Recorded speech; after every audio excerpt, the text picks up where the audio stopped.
The Lord be with you. A reading from the Holy Gospel according to Luke.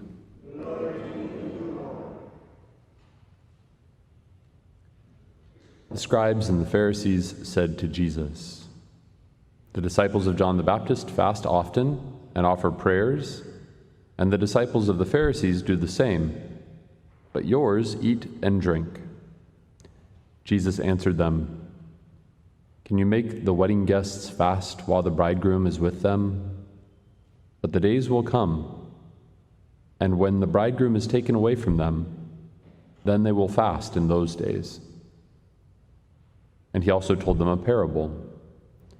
"No one tears a piece from a new cloak to patch an old one. Otherwise, he will tear the new, and the piece from it will not match the old cloak. Likewise, no one pours new wine into old wineskins. Otherwise, the new wine will burst the skins, and it will be spilled, and the skins will be ruined. Rather, new wine must be poured into fresh wineskins. And no one who has been drinking old wine desires new, for he says, 'The old is good.'" The Gospel of the Lord.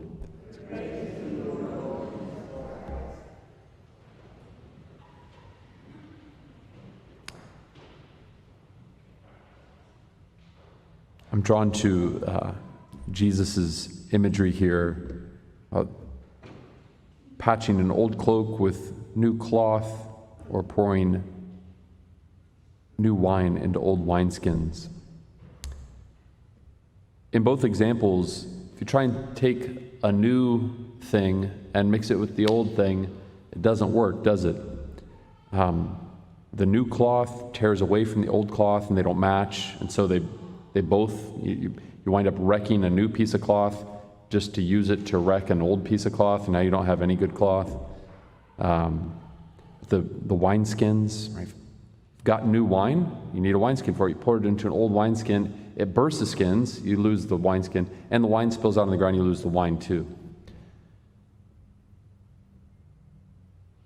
What I take away from this is that Jesus is doing something new, and that while it's true that he comes not to abolish the law but to fulfill it, he's also saying we're starting fresh here. There's in one sense where it's a continuation, where it kind of attaches and transfers from Old to New Testament. But there's also this reality of it's not just another new covenant, it's the new and eternal covenant. That what he's doing is new, and it will be ever new. When you think about an evergreen tree, or an appropriate name for a tree that's always green, its leaves are little needles, and they don't turn colors and die and fall off. They stay on there, and they remain. It's evergreen. But that doesn't make it ever new. Right? For something to be ever new means it's also kind of evolving and transforming itself. The church is said to be constantly reforming itself. And when it's not is when we get ourselves in the most trouble. You look at the spiritual stagnation that's happened in the history of the church that gave rise to the Protestant Reformation. It was because the church wasn't reforming itself in a healthy way, and there was a lot of corruption. So what happened? People from within the church said, well, if the church won't change from within, we'll go change it from without. Now, what's happened has happened, and there's discord within the body of Christ. But the church is called to be constantly on this journey of progression. Sometimes we get the idea that there was one era of the church that had it right, and we need to try to get back to that time, right? But that's never been true throughout the history of the church. I feel like sometimes, because we weren't used to reforming ourselves, Vatican II, which was an effort at reformation from within, why was that so topsy-turvy? Well, because we hadn't had a major movement of reform in 500 years since the Council of Trent. Before that, there was a major council every 50 or 100 years for 1,500 years. That's a lot of constantly reforming oneself. And once the church had kind of fulfilled the council from before, it's time for new council. Right? always kind of like reintegrating and this kind of synthesis that builds. If we're not doing that, then we're stuck, we're stagnant, we're not growing. Nothing new is happening, it's all just old. I don't know exactly the science of wine being new versus wine being old, especially in the time of Jesus. I don't know what the science of wine was like. But I think that he kind of points to the stagnation here a little bit. He says, and no one who has been drinking old wine desires the new. For he says, the old is good. I don't want anything new. I've got the old wine, and that's enough. And what happens? It grows stagnant. This is true for individuals as well as the whole body.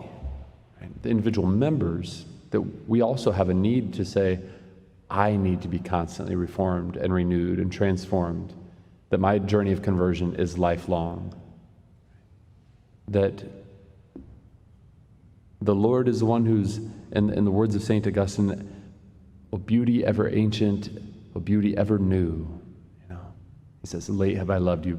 As we fall deeper in love with the Lord, yes, it's good that we get back in touch with all of the ancient expressions of our faith. But we might feel like we're really reaching back to something ancient if we get back to, the Tridentine liturgy or something.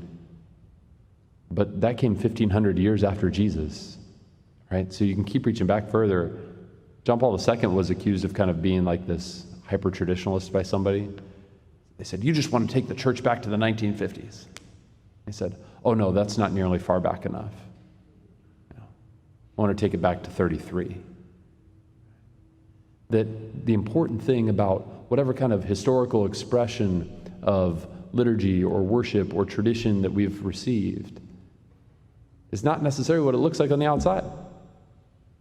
It's not any particular formula. It's knowing the one who is ever new and allowing him to make us the same as himself, always being reformed, always being transformed. Let's look to the Lord today to make sure that as he is pouring new wine into our hearts, that we're allowing him to update the wineskins of our hearts, that we're allowing ourselves to be transformed, that we might receive the new gifts that he has for us.